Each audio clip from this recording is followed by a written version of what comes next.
Assalamualaikum warahmatullahi wabarakatuh. Apa khabar? Saya harap semua dalam keadaan sihat walafiat. Saya Don Daniel Don Biajid, salah seorang kru dalam tim Omar Hana.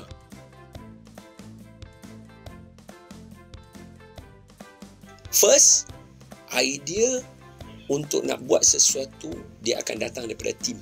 Satu tim. So daripada tim ni akan come out dengan title, dengan nak ke mana, apa benda kita nak buat, apa benda kita nak bincang, apa benda kita nak fokus. Alright? Kemudian idea tadi tu akan dibawa dan akan berbincang.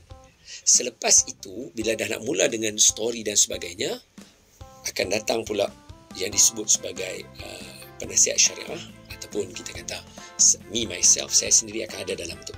Sebab setiap kali muzakarah kami akan bincang banyak topik, banyak ni untuk brainstorming. Right, dapat. So, lepas tu apa semua, kita akan masuk, kita akan bincang dan kita akan review skrip yang ada daripada kawan-kawan kita yang buat.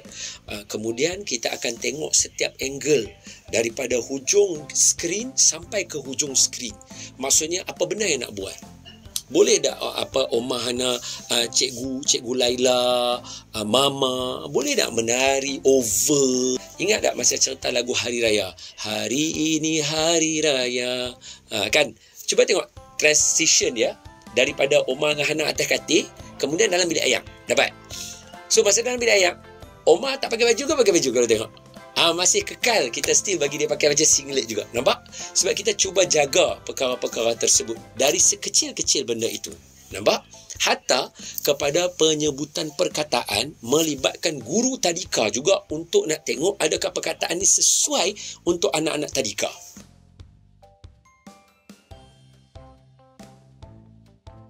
Sebab itu starting Omar Hana kita mula dengan dalil dulu. Apa dalil untuk tajuk ni? Okey, tajuk hari ni ibu bapa, menghormati ibu bapa. So, apa dalilnya? Birrul walidain. Kemudian tajuk contohnya sedekah. Masalul ladzina yunfiquna amwalahum. So kita come out dengan dalil-dalil dulu. Daripada situ baru kita drive dia jalan, dan especially kalau mai bab kisah-kisah, kita akan rujuk kepada kisah-kisah yang muktabar yang dicerita oleh para ulama yang jauh lebih alim daripada kita. Seperti para habaib, seperti para ulama-ulama seperti Imam Al-Ghazali dan sebagainya, itu sebagai panduan kepada kita. Nampak? Sebab Omar Hana dia berdiri di atas teras ahli sunnah wal jamaah.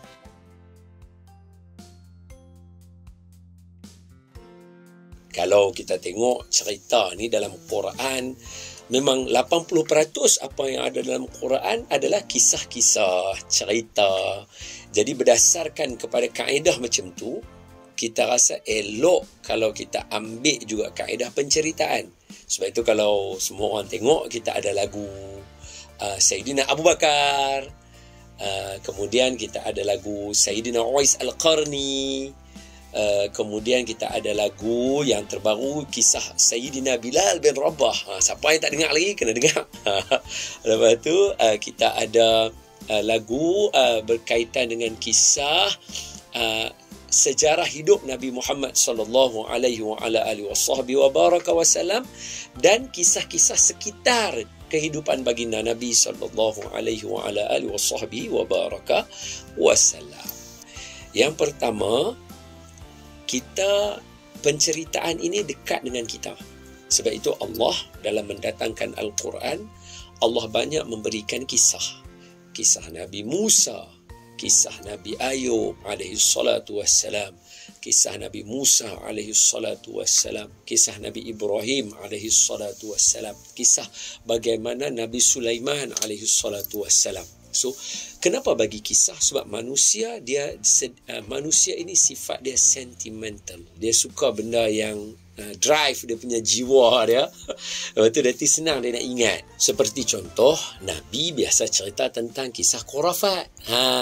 Dekat isteri baginda Nabi sallallahu alaihi wasallam. Nabi biasa cerita tentang kisah bagaimana yang berlaku di zaman Bani Israel. Nabi juga biasa kisahkan tentang kehidupan orang terdahulu sebelum nak bagi tahu tentang adanya malam Lailatul Qadar. So banyak kisah 3 orang yang tersangkut dalam gua. Kan tu semua hadis Nabi kan. So Nabi pun menggunakan kaedah pengkisahan.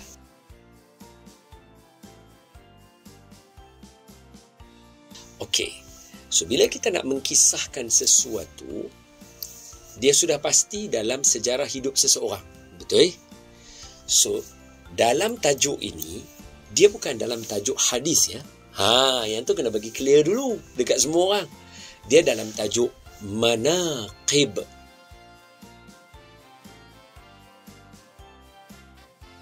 Kita bincang tajuk manaqib. Sebab apa saya kata lagu ni? Ada orang kata, sumber rujukan kita ni kan 2. Hadis dengan Al-Quran dan hadis. Ya, kita tak menafikan yang tu semua. Itu bukan tajuk dia. Tajuk dia ialah disiplin ilmu. Ya tu tajuk dia. Okey, jom kita tengok disiplin ilmu ni macam mana. Okey, contoh. Semua orang biasa dengar ada satu hadis. Kullu bid'atin dalalah.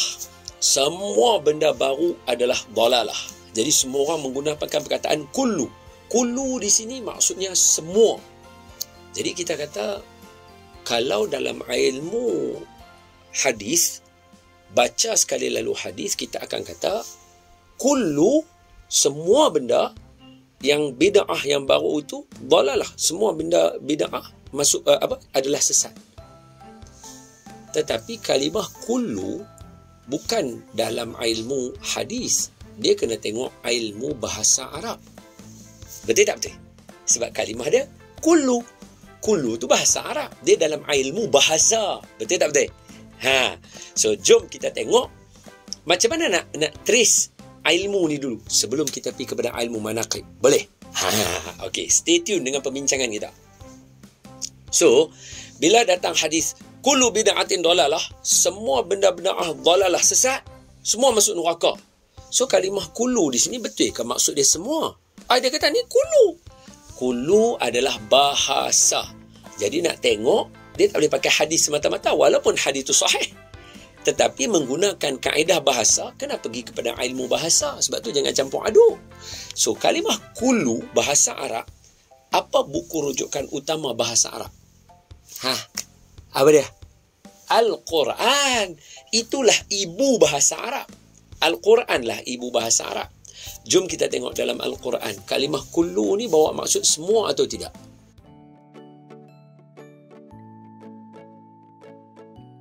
Contoh yang pertama, cuba tengok dalam cerita Ratu Balqis. Ketika Ratu Balqis, burung hudhud tengok Ratu Balqis ada semua benda, burung hudhud kata kepada Nabi Allah Sulaiman alaihi salatu wassalam, semua boleh tengok pada ayat yang ke-23 surah An-Namlu. Surah An-Namlu ni surah yang ke-27. So surah 27 ayat yang ke-23. Dapat? Okay, buka. So apa kata burung hud? A'udzubillahi minasyaitonirrajim. Inni wajadtum ra'atan tamlikuhum wa utiyat min kulli. Ada perkataan kullu dekat situ. Betul? Ka'lam. Kullu. Kulli. Dekat sini jadi kulli lah sebab min. Kulli. Baik. Dalam ayat ni dia kata apa? Si Ratu Balqis diberikan semua benda. Kullu kan kalimah kullu. Soalannya antara Ratu Balqis dengan Nabi Allah Sulaiman. Ni pun sekali lagi saya sebut nama Ratu Balqis pun sekali lagi orang nak kata, apa nama ni tak sebut dalam Quran? Sabar. Yang ni dalam cerita dan kisah dan sejarah yang diriwayatkan oleh para ulama. So kalimah kat sini apa? Kullu. So kullu di sini nak compare antara kullu yang ada pada Ratu Balqis dengan kullu yang ada pada Nabi Sulaiman. Siapa yang ada lagi banyak? Nabi Sulaiman. Tapi pasal apa Allah guna kalimah kullu dekat sini untuk Ratu Balqis? Sebab nak menggambarkan bahawa sebahagian. Nampak? Dalam ayat yang lain Allah Ta'ala kata kullu halikun illa wajhah. Semua musnah kecuali apa yang dikatakan Allah Subhanahu wa Ta'ala. Nampak? So Allah menggunakan kalimah kullu kepada semua. Tapi betul ke semua binasa? Tak. masih ada yang berbaki. So, dalam bahasa Arab, kalimah kullu tidak merujuk kepada semua. So, siapa yang baca hadis kata semua bid'ah dalalah dan mengatakan semua tu semua, dari sudut ilmu bahasa, tak betul terjemahannya. Sebab tu kita kena ada disiplin ilmu.